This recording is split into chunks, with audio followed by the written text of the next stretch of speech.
पशुपालक साथियों, स्वागत है आपका अपने YouTube चैनल पर, जिसका मुख्य उद्देश्य है पशुपालक का ज्ञानवर्धन एवं पशुधन का उत्थान। आज की इस वीडियो के अंदर जो सरण है, जिसको चिटकी भी बोलते हैं, रिंगणबाह भी बोलते हैं, उसका ऑपरेशन पशु की खड़ी अवस्था में कैसे किया जाता है।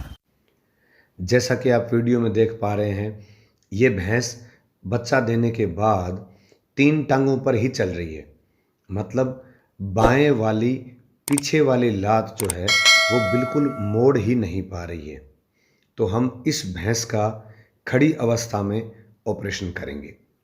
इसके लिए भैंस को सुविधा अनुसार हमने थोड़ा सा काबू किया है, ताकि पशु ऑपरेशन के दौरान ज़्यादा भाग ना सकें।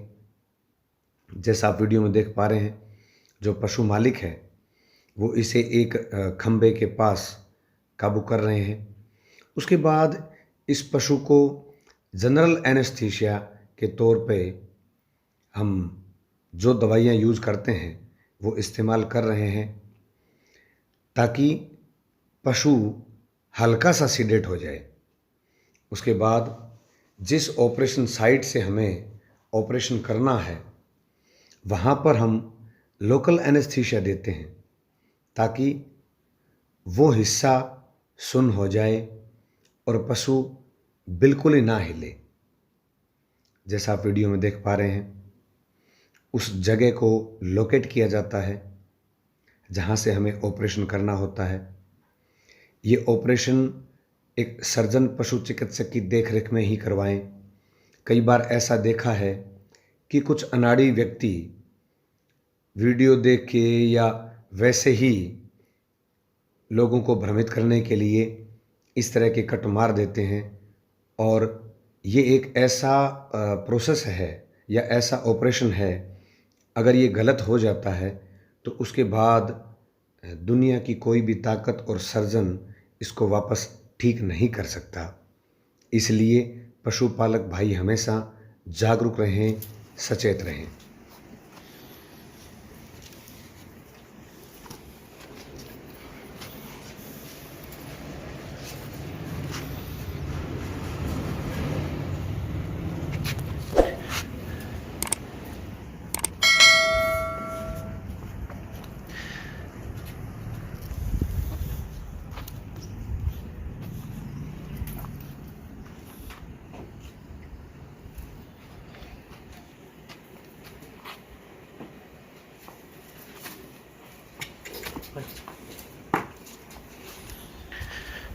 इस भैंस के ये सरण की तकलीफ़ पिछले 8-10 महीने से थी।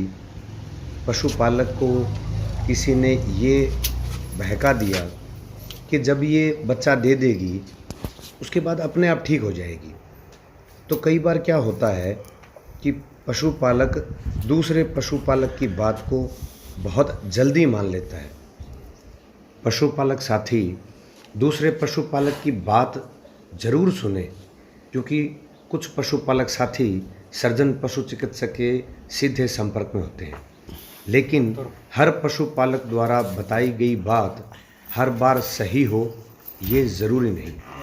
लेकिन हरियाणा जैसे प्रदेश में, जहां हर दूसरे से तीसरे गांव के अंदर हमारे विभाग का कोई न कोई कर्मचारी या अधिकारी मौजूद है, तो पशुपालक साथी को ये पुख्ता कर लेना चाहिए कि दूसरे पशुपालक द्वारा बताई गई बात क्या वैज्ञानिक प्रमाणिकता पर ठीक है या नहीं। अगर सही ढंग से हो जाए तो ये एक जादुई ऑपरेशन है, जिसका रिजल्ट आपको तुरंत देखने को मिलता है। हालांकि ये भैंस अभी जनरल एनेस्थीसिया के इफ़ेक्ट में है। पशुपालक साथियों से एक अपील भी करता हूं कि कई बार कुछ पशुपालक साथी ये जिद पकड़ लेते हैं कि हमें हमारे पशु का खड़ी अवस्था में ही ऑपरेशन करवाना है। कुछ पशु जिनमें हाइट या ऊंचाई कम होती है या प्रेगनेंसी के नज़दीक होते हैं, ऐसी अवस्था में पेट का साइज बढ़ जाता है, तो जहां ऑपरेशन करने का जगह है, स्थान है, वहां इतनी जगह नहीं मिलती एक डॉक्टर को ऑपरेशन करने के लिए। या यूं कहूं कि कई बार जो लिगामेंट हमें काटना होता है, उस लिगामेंट को ढंग से एक्सपोज नहीं कर पाते, तो ऐसी अवस्थाओं में खड़े पशु में भी ये ऑपरेशन कभी कभी नहीं हो पाते हैं।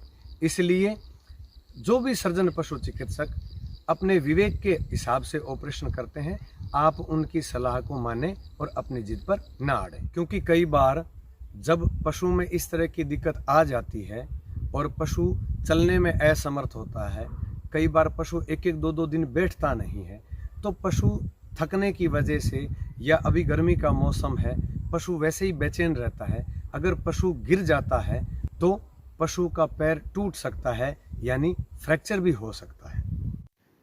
ये वीडियो ऑपरेशन के 25 से 30 मिनट बाद की है, जिस दौरान टीम के सदस्य अपने हाथ मुंह धो लेते हैं, पशुपालक के साथ चाय पीते हैं, क्या क्या सावधानियां रखनी है उनके बारे में बताते हैं।